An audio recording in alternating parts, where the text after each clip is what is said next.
Hello everyone, good morning. কেমন আছো বন্ধুরা সকলে? আশা করি অনেক ভালো আছো। আজকে নিয়ে চলে এসেছি আরও একটি রেসিপি ভিডিও। দেখতেই পাচ্ছ, নিয়েছি পটল, সজনের ডাঁটা, আলু, সয়াবিন, টমেটো, আদা, রসুন, জিরে, লঙ্কা, পেঁয়াজ। তো এই সমস্ত কিছু দিয়েই আজকে একটা সবজি বানাবো, সেটাই তোমাদের সাথে শেয়ার করব। প্লিজ ভিডিওটা কেউ স্কিপ করো না, পুরো ভিডিওটা দেখার অনুরোধ রইল। যদি ভিডিওটার কোনো অংশ ভালো লেগে থাকে লাইক, কমেন্ট অ্যান্ড শেয়ার করে দিও। আর যারা ভিডিও আমার নতুন দেখছো, আমার এই ছোট্ট চ্যানেলটিকে সাবস্ক্রাইব করে পাশে রেখো। তো দেখতেই পাচ্ছ, আমি না কিছুটা মুসুরির ডাল ভিজিয়ে আর কি বড়া পেস্ট বানিয়ে আর কি কিছুটা আর কি বড়া বানিয়ে নেওয়া হচ্ছে এই ঝোলে দেওয়ার জন্য। মানে এই পটল, আলু, সয়াবিন, সজনের ডাঁটা দিয়ে যে পাতলা ঝোলটা হবে সেই ঝোলে আর কি এই বড়াগুলো যাবে। তো তার জন্য আর কি বড়াগুলো মা আর কি বানিয়ে নিচ্ছে। তো আজকে আমি রান্না করছি না, মায়ে রান্না করছে, তো সেই রেসিপিটাই তোমাদের সাথে শেয়ার করছি। তো এই গরমের দিনে অতিরিক্ত মশলাপাতি তো খেতে একদম ভালো লাগে না, তো পাতলা মশলা দিয়ে মানে অল্প মশলা দিয়ে রান্নাবান্না করে খেতে বেশ ভালো লাগে। তো মায়ের হাতে রান্নার তো স্বাদ অন্যরকম, সে সকলেই জানো। তো যাই হোক, দেখো বড়াগুলো কিন্তু কথা বলতে বলতে ভাজা একদম হয়ে গেছে। বড়াগুলো এবার তুলে নেওয়া হয়ে উঠছে। ওই তেলেই এবার দিয়ে দেবে পটল, মানে সমস্ত সবজিগুলোই হালকা করে একটু নাড়াচাড়া করে নিতে হবে, যাতে আর কি সবজিটা খেতে ভালো লাগে। তো জানোই তো, যত সবজি কষাবে ততই ভালো হয় খেতে, কিন্তু অতিরিক্ত বেশি কষাকষি করবো না, হালকা পাতলার মধ্যেই আর কি হবে। তো যাই হোক, পটলগুলো হালকা ভাজা হয়ে গেছে। এবার আলু, ওই সজনের ডাঁটা, সয়াবিন সমস্ত কিছুই আর কি অল্প করে তেলে আর কি নেড়ে নেওয়া হবে।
তো দেখো, কড়াই কিন্তু তেল দেওয়া হয়ে গেছে, দেওয়া হলো 5 ফোড়ন।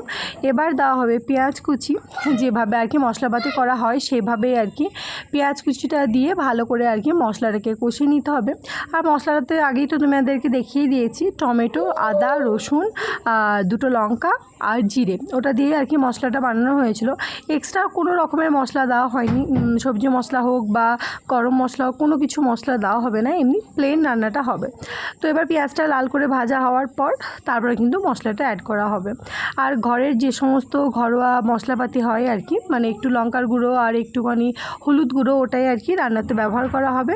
সেরকম এক্সট্রা কোনো মশলা আর আমি দেব না।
দেখতেই পাচ্ছ মশলাটা কিন্তু মোটামুটি কষানো হয়ে গেছে।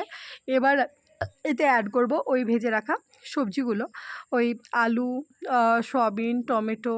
তো বড়াগুলো লাস্টে দেবো, এখন বড়াগুলো দেওয়ার প্রয়োজন নেই। যখন সবজিটা অলমোস্ট সিদ্ধ হয়ে আসবে তখনই আর কি বড়াগুলো দিয়ে দেওয়া হবে। তো দেখতেই পেলে মশলাতে কিন্তু আমি সেরকম কোনো কিছু অ্যাড করিনি। তো যাই হোক, আমার কাছে ধনিয়া পাতা ছিল না, ধনিয়া পাতার পরিবর্তে আর কি কাসুরি মেথি একটু পরিমাণে দিয়ে দেবো। কাসুরি মেথি দিলেও কিন্তু বেশ ভালো লাগে খেতে। আর লাস্টে নামানোর আগে অল্প পরিমাণে ঘি অ্যাড করে দেবো, বাস। তাহলে কিন্তু এই রান্নাটা একদম হয়ে যাবে। আর এই গরমের দিনে হালকা পাতলা রান্না খেতে কিন্তু সকলেরই ভালোই লাগে। তো দেখতেই পাচ্ছ মশলাটাকে দিয়ে এবার সমস্ত রকমের সবজিপাতি দিয়ে এবার ভালোভাবে কিন্তু আমি কষাবো।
দেখো আমার কিন্তু রান্নাটা অলমোস্ট হয়ে এসে, বড়াগুলো দিয়ে দেওয়া হয়েছিল, তখন ভিডিও করতে ভুলে গেছিলাম আর কি। আর ওই পটল, ডাঁটা, আলু সব মোটামুটি সিদ্ধ হয়ে গেছে। আর বেশি আর কি মানে রাখবো না, ফোটাবো না, তাহলে কিন্তু একদম পুরো জলটাই আর কি মরে যাবে। তো এবার অল্প পরিমাণে আর কি ঘি দিয়েই আর কি নামিয়ে নেব। এভাবে রান্না করে খেতে কার কার ভালো লাগে, মানে বড়া, পটল, আলু সমস্ত কিছু দিয়ে একটা সুন্দর একটা ঝোল গরম গরম ভাত দিয়ে কিন্তু বেশ ভালো লাগে, বা রুটি দিয়েও খাওয়া যায়। তো প্লিজ তোমরা জানিও যে তোমাদের এই রেসিপিটা কেমন লাগলো। আর প্রতিদিন ভিডিও দিতে পারি না, তো যেদিন দিচ্ছি প্লিজ পুরো ভিডিওটা সকলের কাছে অনুরোধ রইল, সকলে যেন পুরো ভিডিওটাই দেখো। দেখো আমার কিন্তু পুরোপুরি রেসিপিটা একদম রেডি হয়ে গেছে। এবার একটা পাত্রে ঢেলে নেব, তাহলেই হয়ে যাবে। তো দেখো জলটা কিন্তু অনেকটাই মরে গেছে। এবার আমি পুরো আর কি ঢেলে নিলাম। আর যেহেতু বড়া দেওয়া আছে, আরও জলটা তাড়াতাড়ি আর কি টেনে নেবে। তো আর ভিডিওটা খুব একটা বড় করলাম না, ভিডিওটা এতটুকুই রাখলাম। অবশ্যই কিন্তু তোমরা জানিও যে রেসিপিটা তোমাদের কেমন লাগলো। তাহলে আজকে এতটুকুই থাকলো, আবার দেখা হবে অন্য কোনো ভিডিওর মাধ্যমে। সবাই ভালো থেকো, সুস্থ থেকো, বাই।